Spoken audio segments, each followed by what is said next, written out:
Hello everyone, this is John Twigg. Thanks for tuning in to Talk About here on Shaw. We've got an interesting show for you. We have two people from the Area D Residents and Ratepayers Association. They are Rod Nugent and Bob Solc. Thanks for coming in, gentlemen. My pleasure. Good. Now this group has been around, I think, about a year maybe, but when was it formed and who did it and why did you do it? Want me to take that back? Sure. The history on the association is that approximately 6 months ago we were actually having coffee at a local coffee shop, Rod and I, and we had a fellow next door at the adjacent table come over, and he was listening to what we were saying. He said, I've got some ideas. He pulled his coffee cup over, and we chatted about some improvements that possibly could happen to Area D. And Rod and I thanked him. We looked at each other and said, we got to do this. This is an idea. So that's how it started. Who was the third guy? Patrick? No, the third guy was actually just a fellow that lived in Area D that was concerned over pollution on the Oyster River and just heard us talking about what we were thinking of doing. So is it a registered society yet? Yes, we're in the process of finalizing the paperwork, Yeah. but our name is registered, and it will be a society registered under the Societies Act of British Columbia. Okay, but it's, well, it's in the process, so that's all you can say. Yeah, we'll have it done in probably a week or so. Yeah, yeah. And actually, I'm going to jump ahead a bit too, because you've got a website and a Facebook, but the website's still under construction? That's correct. We started the website construction about a week ago, but hopefully within a week or two it will be up and running. And that's areadresidents.com? That's correct. Okay, good. Now, there's ratepayers groups all around the province, but I don't know the regulations of them. Are they required to register with the Municipal Act or something like that, or is it just any society is just another society? Well, anybody can form an organization and call it anything they want. Yeah. But to have legal viability and actually, legally represent a group of people, you need to register as a society. It has implications also for fundraising and other aspects too. Tax returns, I guess? Well, yeah, I mean, this is, there's a spectrum of registration from corporations all the way down to individuals. And so it depends on exactly what activity you're planning to do. If you're going to go into business and have employees, then you have a different level of registration. Our organization is strictly membership. There are no paid employees. None of the directors receives any remuneration whatsoever. It's all volunteers. Yeah, I'm active in the Campbellton Neighborhood Association, and they've just gone through a similar process. They were ad hoc for about a year, and when it came time to, okay, let's get serious about things, they couldn't write a check. Exactly. So, yeah, they're getting their act together. And so you've had some meetings. How many meetings have you had, and how are they going? Well, we've had 3 meetings so far. One in December. It was an organizational meeting where we were just testing the waters to see what kind of a response the residents of Area D would have to a Residents and Ratepayers Association. Then we had a meeting in late January, and then we're having another one coming up in March, the 19th. Now, did you also have one, though, with the annexation issue? Was that a 4th meeting, or? That wasn't our meeting. Oh. There have been a number of annexation workshops and meetings sponsored by various entities, including the City of Campbell River. Yeah. We are only observers on those meetings. Yeah. I understand many of your founders are basically in the South End, but this North End annexation issue has come along. How does that play? I mean, is that going to be one of the things you'll try and deal with? Yes, our membership is spread out across Area D. It's not just the southern portion of Area D. We haven't actually done the statistics as to what percentage. The table officers, the original, the preliminary directors, they're mostly South End, are they not? That's correct at this point in time. South End or central portion of Area D. But everyone's involved. We encourage people to bring up different ideas, different ways of looking at things. We've had numerous meetings on the sewer issue, and currently the sewer issue is the number one committee that we have working for ADRA. Yeah, that's an unusual issue. So you haven't had a formal elect anybody meeting yet. So far it's still preliminary organizers?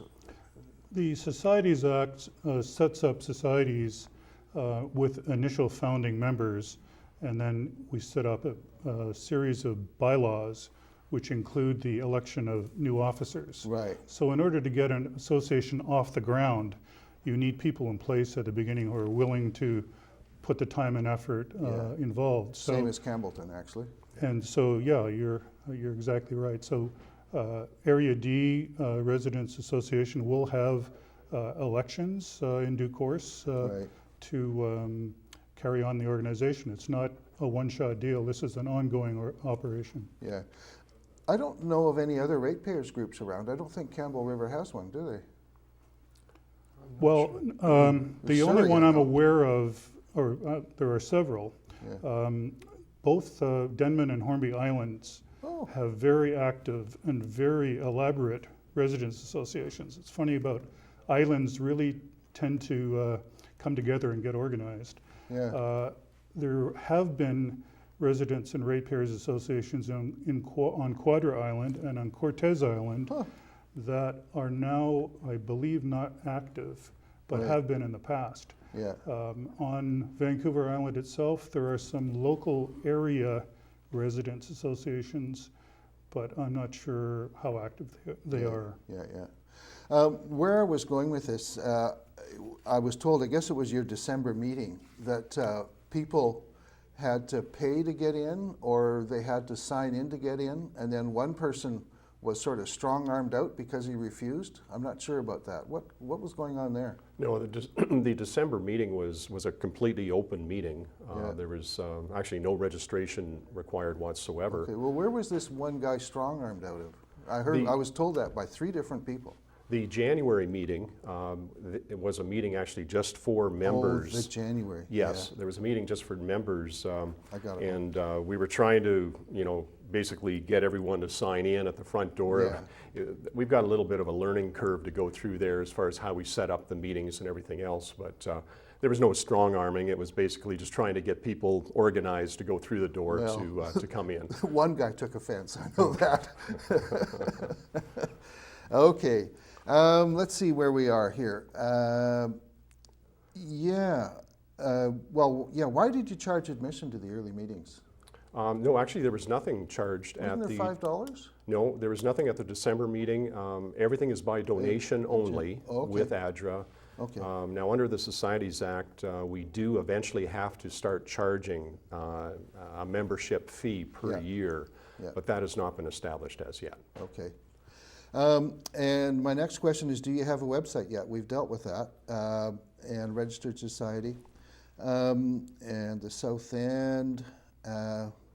Let's talk a little bit about the North End annexation issue. What do you think's going on there, and where's it going to go?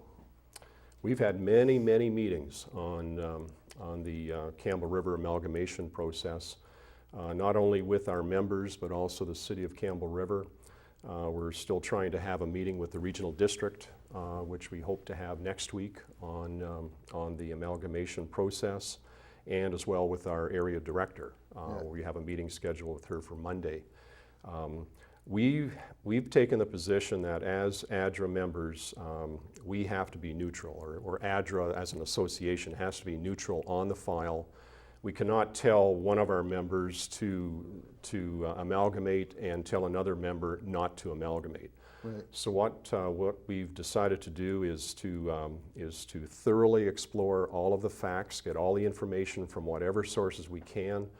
We've been actively disseminating that information out to our membership as well. How do you do that? Through emails to a lot of our membership, through articles in the newspaper, whatever is available to us. You've got actually a lot of newspaper coverage, I've noticed. Absolutely, and we believe, again, it's this information has to be put out to the membership, to everybody within Area D. Yeah. Now, our membership, our emails only go out to members, so there are a lot of people that we're missing, and that's why we're If putting it in the somebody's paper. watching and they want to get the thing, can they email to you and get the back issues? Absolutely, they can. Where would they go? Membership forms, it's ADRA, ADDRASS. No, just a sec. ADRRA. ADRRA SSOC SSOC @gmail.com. @gmail.com. Okay. And there's a membership request form in there, and a lot of the information is on the website and as well. or Well, will I'm be. thinking about helping people decide about this annexation proposal, because I took a drive a couple of days ago as we're taping this to look at the area. And, you know, I've been in Area D, frankly, all my life, in and out. And I had never been back in there so far. I didn't realize, first of all, that there's so many houses, but there's also so much undeveloped land back there. It's a tough call. The sewage issue is, you know, we've talked about this. I had Area D Director Brenda Lee on a few weeks ago. And yeah, that's a long-standing issue, but I don't know that it's a pressing issue for more than maybe a handful of people. But it's a difficult issue. Some people, neighbors, might have different interests and therefore vote differently, even though they're neighbors. Can John- you elaborate about what do you John- think's going on there? Well, John, this is a big decision on the part of the people who are directly affected by this Yeah, boundary adjustment Yeah. effort by Campbell River. And every homeowner is going to be in a different position, yeah, depending upon whether they have a functioning septic system, yeah. how old it is, and many other factors. Size of lot, There were probably, taxation structure. well, not so much taxation structure, but each individual is going to have to make a decision based on their own best interests. Yeah, And it's either going to be one or the other for Yeah. the city or not. yeah, But ADRA's job is to get all the facts out on the table so that every landowner can make a decision yeah. based on the correct information. Well, here's a question I have that I don't know the answer to, and I like to ask questions I know the answer to. All interviewers do. But I understand, and correct me if I'm wrong, that the city has a tax that's based on frontage, the size of the lot, and the Area D has a parcel tax?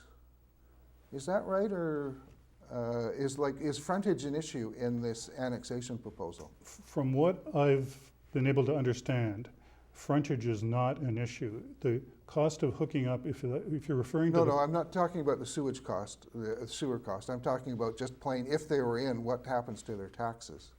Well, let's avoid all the technical details and Yeah. say, on average, the average house is probably going to increase in taxes, see an increase of between $800 and $1,000. And that's apart from the sewer costs. Yes. Yeah. Rod, how do you feel about the proposal if you lived there? If I were a member, if I owned land in this area, first of all, I'd be somewhat disappointed that this issue has gotten to this point after 10 or 15 years of back and forth with no results. Yeah. So we're now in an end game, I suppose. And so I would be disappointed at our leadership Yeah. that we have come to this point and not had a resolution. Putting that aside, as a landowner, I have to weigh the pros and cons of joining Campbell River and hooking up to their sewer system versus staying in the regional district and dealing with the sewage issue on my Yeah. own property. Do you think the city's done a good job of explaining their offer? Because I know there's questions about they got some kind of an online tax calculator. And I think there's some assumptions in there that may be close but not right on, or? Well, first of all, again, every person is in a different situation. They have to do their own calculations. Yeah. The tax calculator is one tool. It's Yeah. not the only answer. It doesn't Yeah. include all the issues. Yeah. So it's an attempt at helping people. I think the city is doing a reasonably good job in disseminating their side of the issue. However, there's still lots of unanswered questions. Yeah. And that's not the city's fault, it's not the Yeah. regional district's fault. Yeah. It's research that's going on right now to Yeah. come up with the actual numbers Yeah. that. What's the provision for dealing with, and I know there are from having driven around there, very large undeveloped parcels in the annex area? Does the city already own some of that, I think you said, told me? I'm not sure what you're referring to, very large. Is it the Maxwell property, or? There's one piece of property in the annexation land that, in fact, is undeveloped, and there's no plans, according to the city, to service it with sewer.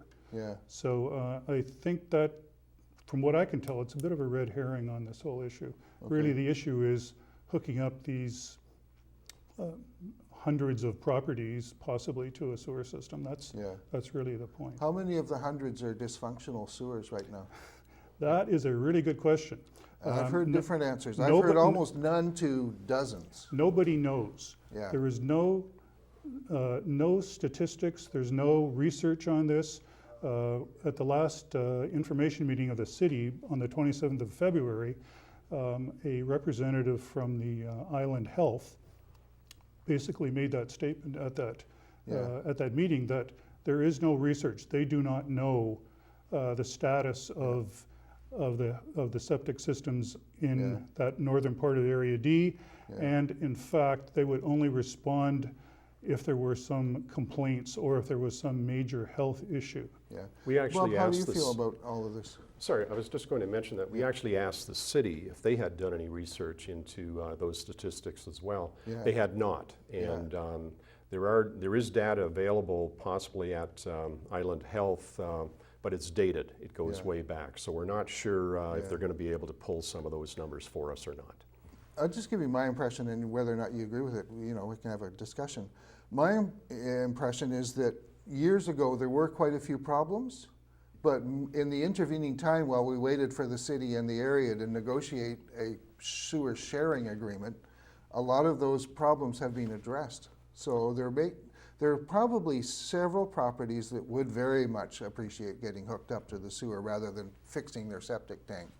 But the crisis that was there, say, 5 years ago, and I can't remember when the referendum was to do it. It's about 5, I think, eh? 2006. Yeah. Yeah. So let's do the math. That's more than 5. But the circumstances may have changed. Yeah, it's really unfortunate that we don't have good data on exactly what's Yeah. happening, but you're right, a lot of septic systems have been improved, have Yeah. been changed out. Yeah. Some are failing today, I'm sure, as we speak, and of Yeah. course you talk to individuals and they're not going to tell you if their system is failing or if it's Yeah. having a problem or not. Okay, moving along, the official community plan.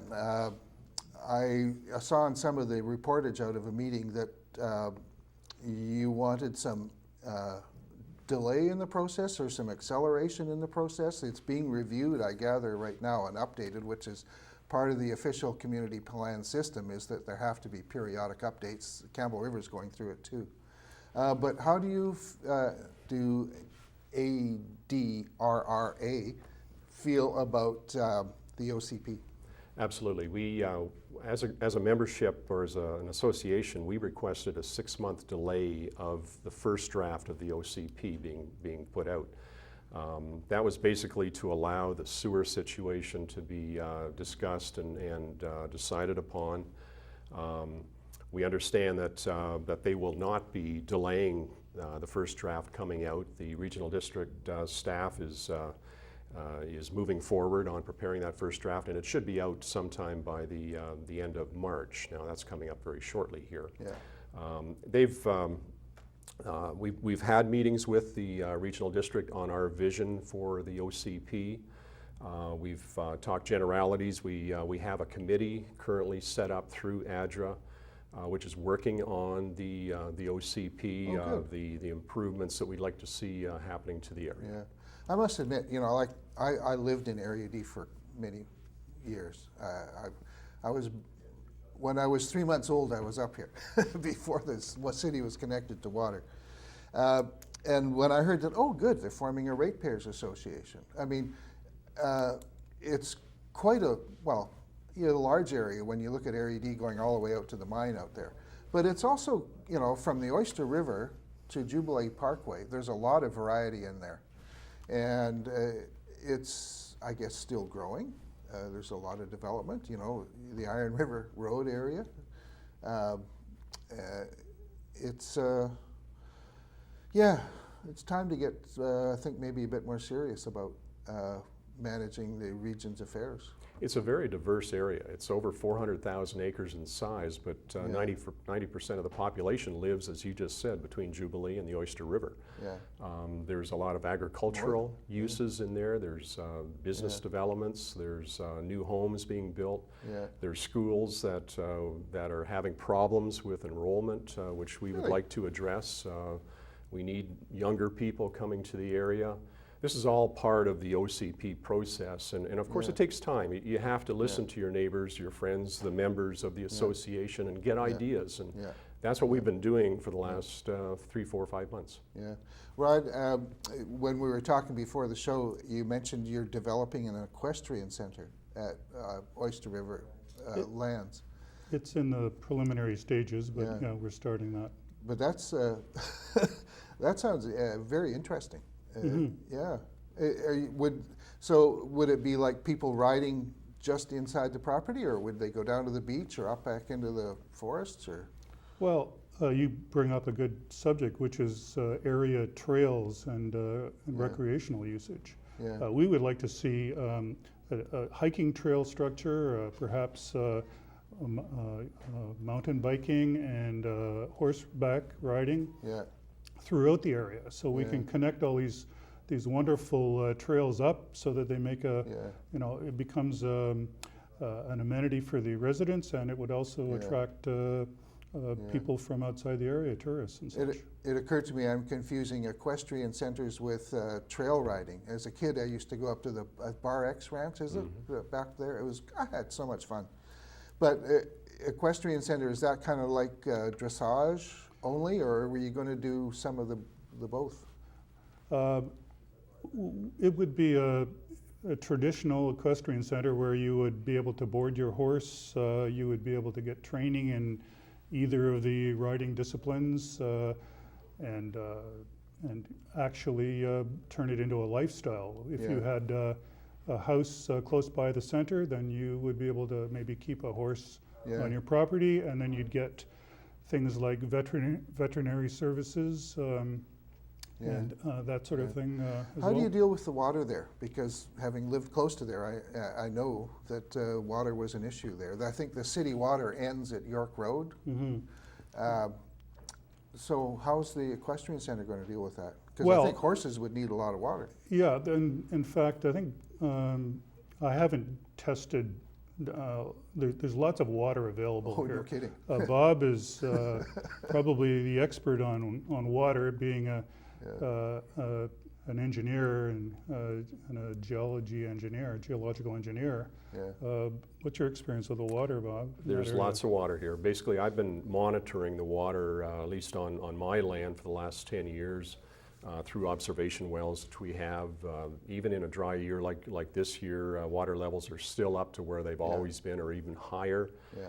So for an equestrian center, there's ample water supply for horses, for people, for everything. I should mention too, the other thing that's very, very important to ADRA is development of a community center for the area. Oh, really? We've been hearing this from most of our members.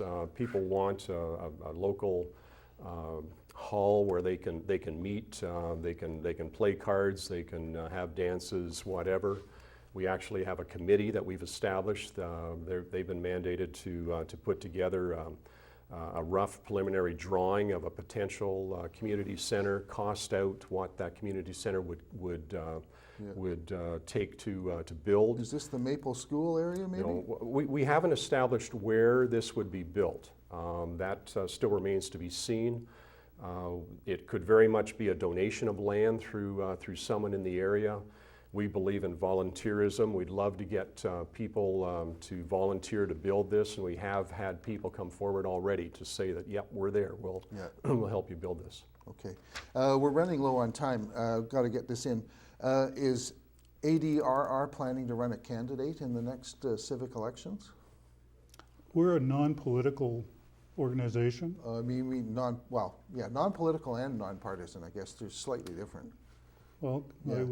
we're non-political. Yeah. So we don't have any candidate. We're basically here to represent the interests of our members Yeah. and the residents of Area D. Yeah. Have either of you ever been in politics before? Not me. I would stay as far away from that as possible. Yeah. You know, if we had more time, I'd love to talk to Rod about Panama. He just got back from Panama, and that is fascinating. That area down there, but. They're yeah. not without their problems either. So. Okay, one of my favorite questions is there something you wanted to say that I didn't ask? No, I think you've pretty much covered it, John. You've done your homework, and we're really pleased and honored to be here to get our message out. Well, thanks.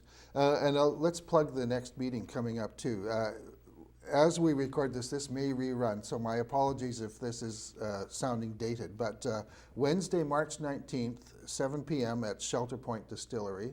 That's at the south end near the Discovery Foods area. And Shelter Point Distillery is this whole story in itself too. It's owned by Patrick Evans, who's, it used to be the UBC Dairy Farm. All my life I remembered it as UBC Dairy Farm. He's now growing raspberries and blending scotch. But you can't drink the scotch yet, so you have to drink the vodka. Great story. But he's in your group too, isn't he? Yes, Patrick is one of the unsung heroes of our area. He has single-handedly created a whole industry. Yeah. And we're really excited about Patrick's future plans as well. So Yeah.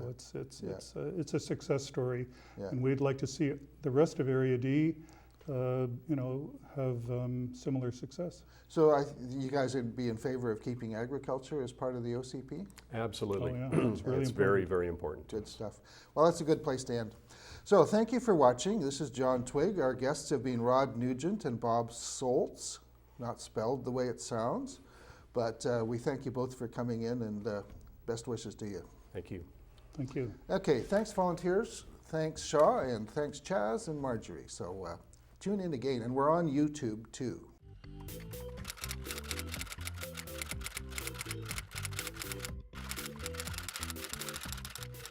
Prior to